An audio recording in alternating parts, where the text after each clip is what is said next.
Hey y'all, today I'm going to show you how I make my easy gluten-free rough puff pastry. Let me tell you, this pastry, while it's unbelievably easy to make, y'all, it'll shock you into thinking you're literally eating gluten because it's just that amazing. It's flaky as hell, buttery, and just everything you could ever want in a puff pastry. Just look at these layers. Let's get into it and I'll show you how to make it. I've got 2 cups or 280 grams of Kim's gluten-free all-purpose flour blend in the bowl of my stand mixer, y'all. You can also do this in a large bowl with a pastry blender or with your hands. I'll add a tablespoon or 12 grams of sugar and a half teaspoon or 3 grams of kosher salt. The sugar is just there to add to the browning factor and doesn't make this pastry sweet at all. I'll give this a quick mix before I add in all my butter, which is 3 sticks or 339 grams of unsalted European butter that I've cut into slices that are roughly about a half an inch thick. Make sure to use butter that has a higher butterfat percentage than most American butters do, so at least 82% butterfat or more. I always use Kerrygold because it's just my favorite for any recipe that's really butter forward like this. It has the perfect texture, and of course the taste is phenomenal, y'all. And I apologize for my voice. I'm just getting over like the flu or something, and I just can't seem to shake the the nasally voice, so I apologize. And I'm adding this in. As you can see, I'm using this pastry beater that y'all might have seen me use a couple of times already. I got it when I got my new KitchenAid. It has slats in it that work similar to a handheld pastry cutter, so it breaks up the butter really nicely. Now, even though it came with my KitchenAid mixer, you can buy these by themselves, and I'll leave a link for it if you want to get one, but you can also just use your regular beater blade.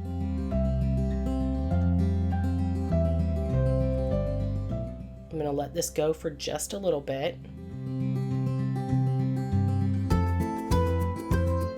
And I'll take a handful of this stuff just to show you. This is what you really want to see. Lots of different size pieces of butter at this point. So don't let it go too long to where it really breaks it up a whole lot.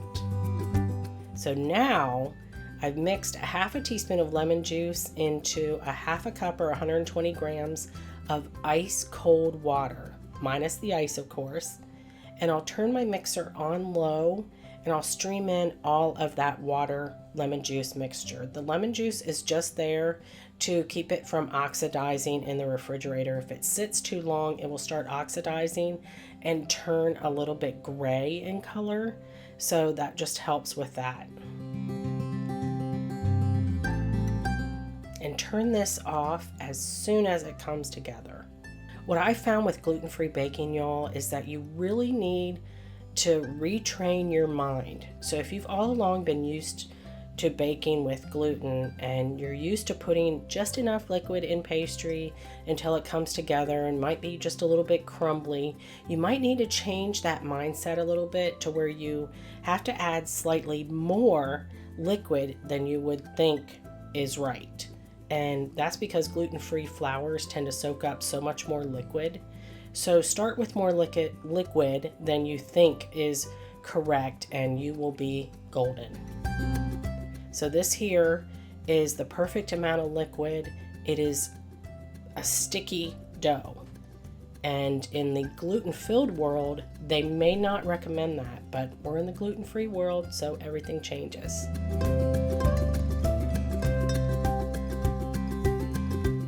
I'll just dump this out onto my counter and kind of press it and knead it together just until it holds together.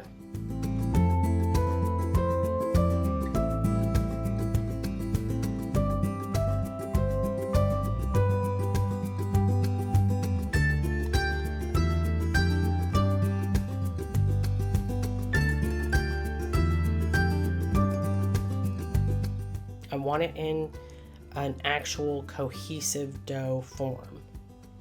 And now let me grab a sheet of plastic wrap real quick.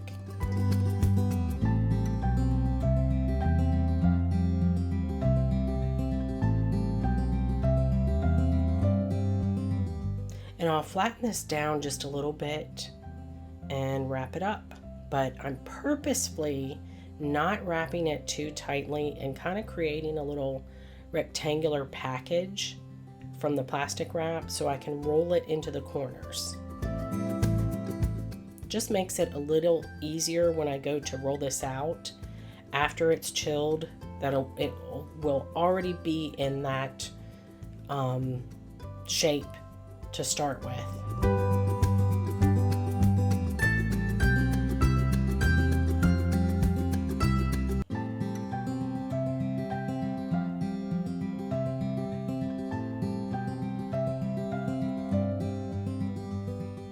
Okay, I'll chill this for 20 minutes and then do my first set of folds.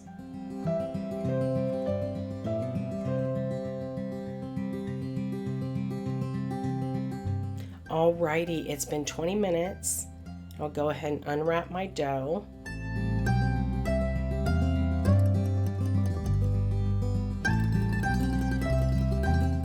And I'll get some extra flour on my counter.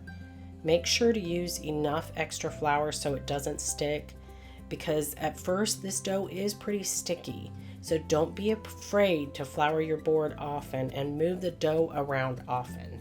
You can always brush off the excess. Plus, it's going to smooth out as you go along. My bench scraper is always handy to release it from the counter if it's sticking. It's one thing I just can't live without in the gluten-free kitchen. And like I said, I move it around quite a bit at first, just like I would if I was rolling out a pie crust.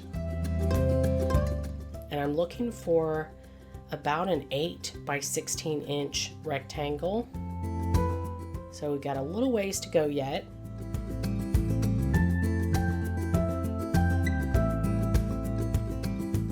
Feel free to flip it around, flip it over, do what you have to do to keep it from sticking.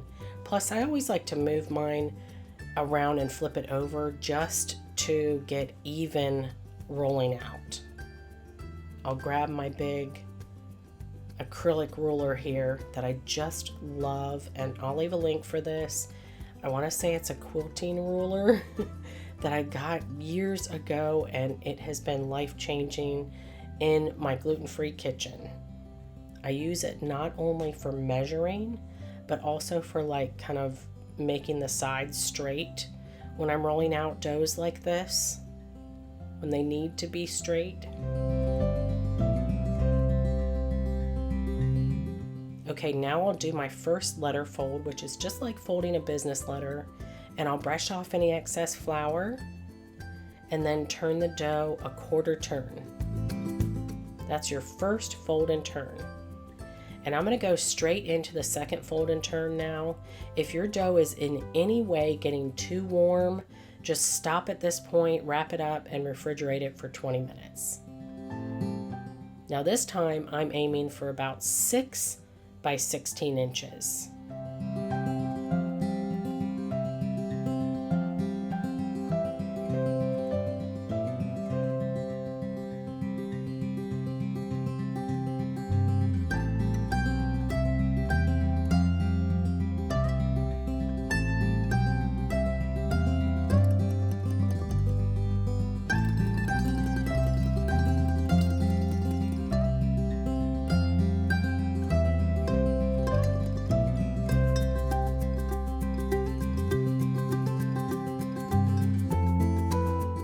Brush off the excess.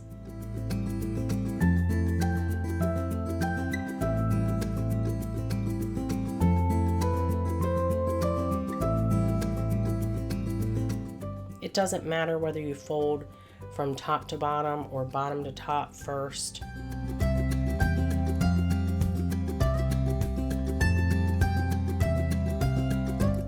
Okay, that's our second fold and turn.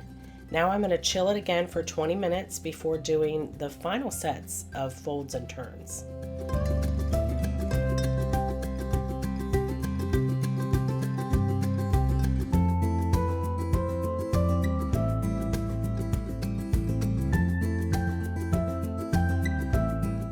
All right, y'all, I'm back 20 minutes later. My dough has taken a little chill in the fridge. And I'll just unwrap it and do those same folds and turns as I did before, 2 of them. So it's a total of 4 folds and turns.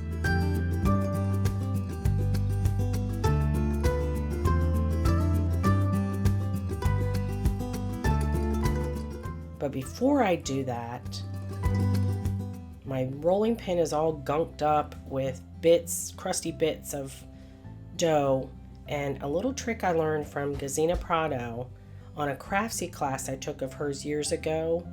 You take a flexible bowl scraper, not a regular bench scraper, but a bowl scraper, and bend it really well so it fits the curve of your rolling pin, and then just run it along your rolling pin to remove any of those crusty bits. And if you don't remove them, they'll either come off in your beautiful dough or cause little divots, and we don't want any of that. So I like to start by pressing the dough with the rolling pin sometimes like this, just before actually rolling. And you might be able to see as I'm doing this that the dough is getting smoother and smoother. And that's what usually happens with rough puff. That's why it's called rough puff, because it really starts out rough looking. But in our case, not quite so rough, because we actually need a little more liquid than the gluten-filled counterpart.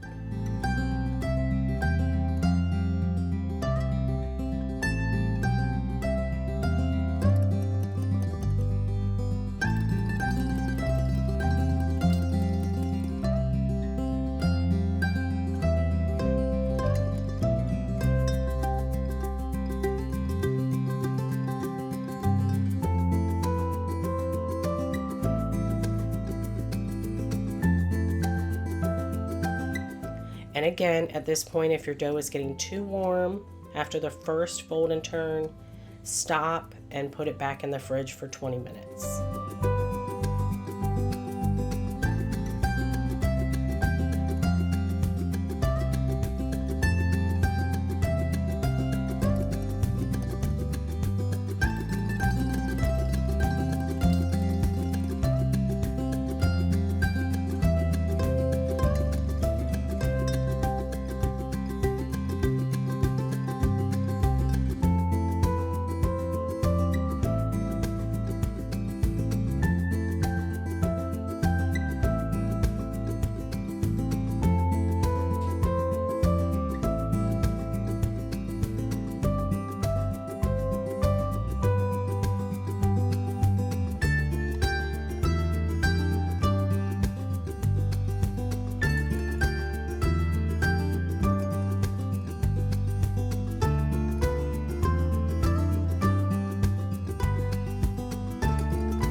Do my final fold here, brush off any excess flour, of course, and that's it, y'all. It's just that easy to make the best gluten-free rough puff pastry. There are a few steps, yes, but as you just saw, they're so easy. I think my husband could even do this, and I don't think he's baked a thing in his entire life. So this will keep in the fridge, well wrapped of course, for a few days, but it also freezes beautifully for a few months. You can use it in any recipe calling for puff pastry, and I've got a few up my sleeve. One is coming soon, so be on the lookout. Enjoy!